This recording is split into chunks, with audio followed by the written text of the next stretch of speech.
Yo quiero agradecer y que esté con nosotros el contador Salvador Rotter, él es vocero de la Comisión de Desarrollo de Investigación Fiscal del Colegio de Contadores Públicos de México. Contador, ¿cómo está? Muy buenos días, gracias por estar con nosotros. Muy buenos días, muchas gracias por la invitación, gracias a ti y a tu auditorio.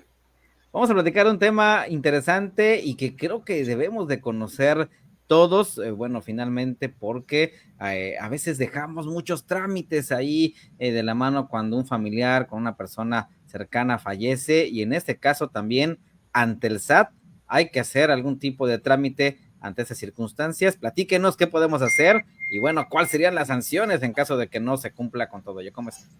Bien, cuando una persona fallece, lo que hay que hacer es, en primer lugar, buscar si hay testamento o no hay testamento y eh, realizar el nombramiento o la aceptación del albacea.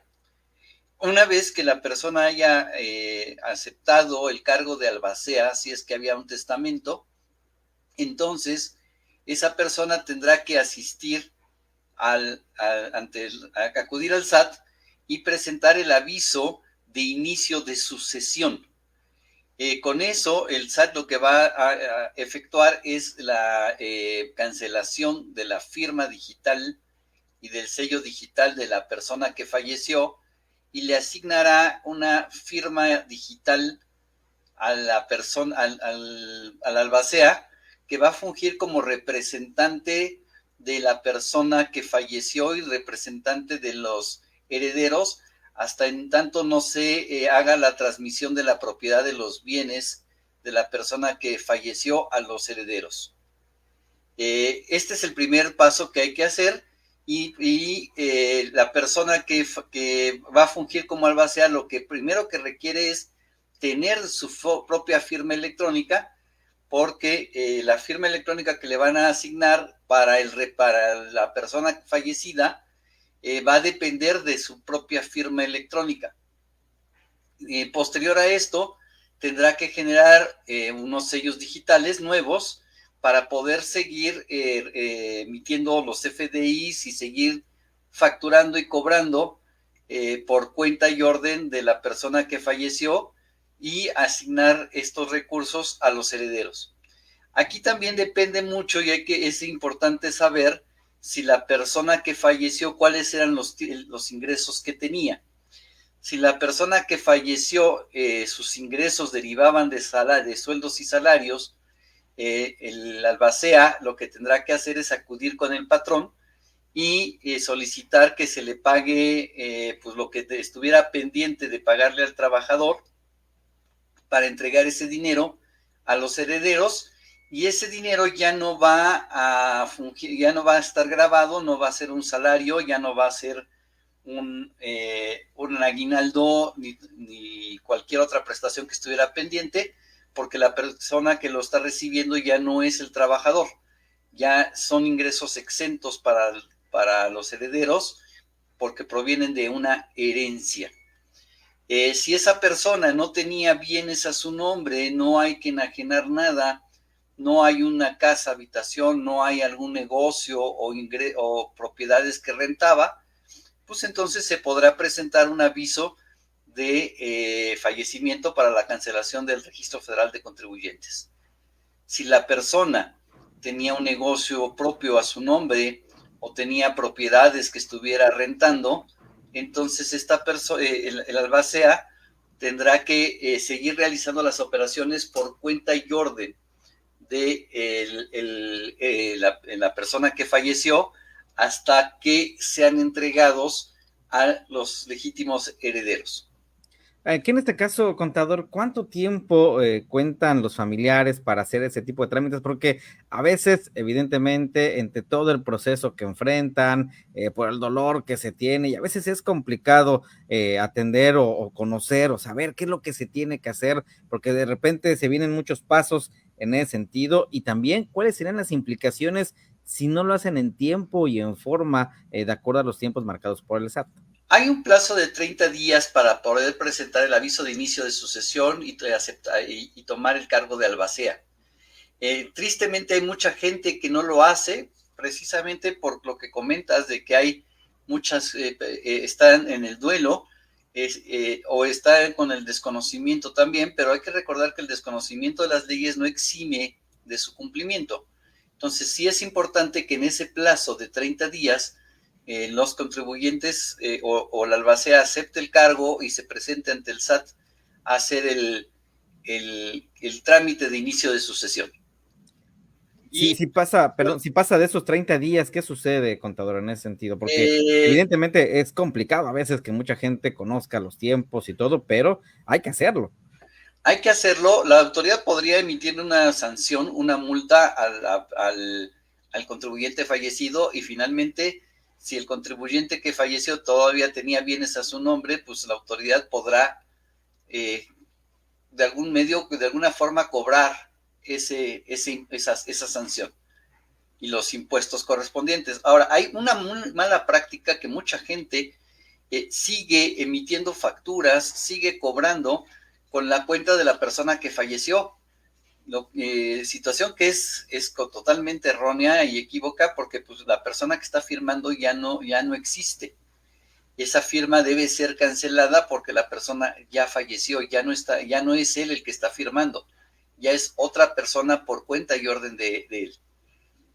Y eso también podría causar un tipo de sanción, incluso otro tipo como delito, ¿no? Podría llamarlo así. Podría llamarse un delito porque es como si yo estuviera falsificando la firma de la persona que está fallecida.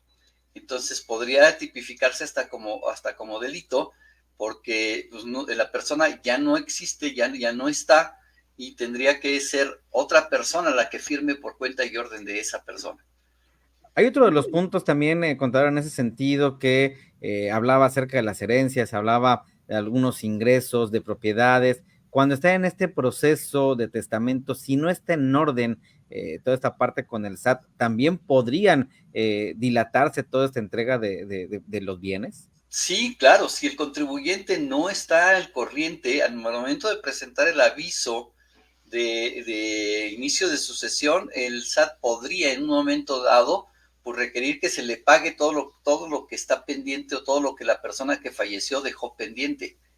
Por eso es importante que pues, las personas tengan todas sus cosas siempre en orden y al día, porque pues nadie tenemos la vida comprada, nadie nos garantiza que vamos a estar aquí al rato o el día de mañana, Claro. y es importante tener todos esos documentos y todos esos papeles siempre en orden. Y lo más importante creo que es tener un testamento hecho.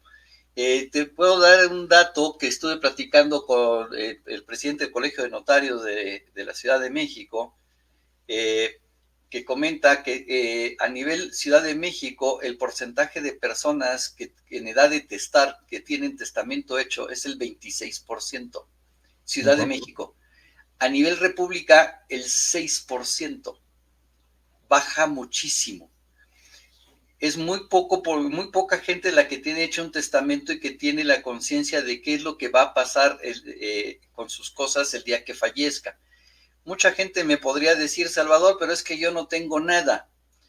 Sí estoy de acuerdo, probablemente puede ser una persona que diga es que yo no tengo nada, ¿para qué hago testamento? ¿Para qué gasto? Pero ¿qué pasa si yo sí necesito tener un testamento porque quiero poner un caso trágico? Yo no tengo nada, pero mis padres sí. Y mis padres me nombraron a mí como heredero universal. ¿Qué quiere decir esto? Que yo voy a heredar todo lo que ellos tengan. Y entonces resulta que por causas extrañas o en un accidente, mis padres y yo fallecemos al mismo tiempo. Las cosas en el momento en que mis padres fallecieron pasaron a mí, pero como yo también fallecí y yo no tenía testamento hecho, entonces tengo un problema, dejé ya un problema a mis seres queridos, probablemente a mis hijos, probablemente a mi pareja, porque pues esas personas se van a ver ante la disyuntiva de que no hay un testamento y tendrán que acudir ante un juez a iniciar un juicio sucesorio. Y el juez es el que va a decidir por mí, que ya fallecí, a quién le corresponden mis bienes y cómo se deben de tratar y pues el juez será quien designe al albacea. Aquí por eso es importante y hay que aprovechar porque regularmente fue septiembre y muchos extienden esta jornada hasta octubre, muchos estados para hacer justamente el testamento a un bajo costo, en un beneficio y como ya platicábamos anteriormente la semana pasada, incluso con las cuentas digitales, con lo que tenemos ahí, no nada más el tema de los bancos, sino todo lo que manejamos incluso en inversiones, es importante también dejarlo asentado ahí para no heredar justamente ese tipo de problemas y qué mejor que siempre tener una buena asesoría. Como siempre, contador, muchas gracias. Sé que a través del Colegio de Contadores Públicos de México también dan esas asesorías, dan esos apoyos y finalmente también para que la gente lo conozca. Efectivamente, en el Colegio de Contadores se dan este tipo de asesorías para que la gente lo conozca, pero también vale la pena mencionar que las cuentas bancarias, voy a jugar un poquito de póker. Aquí en las cuentas bancarias, beneficiario mata a heredero. ¿Qué significa esto? Lo que significa es que también vale la pena que las personas revisen a quienes tienen como beneficiarios, tanto en seguros como en cuentas bancarias, porque para efectos de entregar los recursos que hubiera en las cuentas bancarias o de entregar los recursos de un seguro de vida, no se involucra en este momento el testamento, sino la persona que quedó puesta como beneficiario. Me tocó ver el caso de una persona que abrió su cuenta bancaria cuando estaba en la preparatoria o en la universidad, puso como beneficiaria a la novia que tenía en ese momento, con ella nunca se casó con otra persona, pasaron los años, nunca cambió, siempre usó esa cuenta, nunca cambió, el beneficiario fallece y pues la esposa se da dando cuenta que no le pueden entregar el dinero porque está como beneficiario otra mujer. Son casos que de repente a veces lo vamos dejando por desidia, por falta de conocimiento, porque no nos acercamos y es importante ir revisando todo y más irlo actualizando de manera cotidiana para que justo no pasen ese tipo de detalles y que pueden generar hasta confusión, confrontación y bueno, ya no te quiero decir qué otras cosas, contador. Como siempre, Imagínate, sí, pobre mujer se encuentra con que había otra claro, como beneficiaria y no era más que la novia de la universidad, y que seguramente ni contacto ya tenían, ¿verdad? ¿no? Híjole, qué complicado, qué situación. Por eso es importante seguir estas recomendaciones, irnos actualizando y por supuesto también llevando los trámites en toda esta dinámica. Contador, como siempre, muchas gracias. Gracias a ti por la invitación, hasta luego y saludos a todos.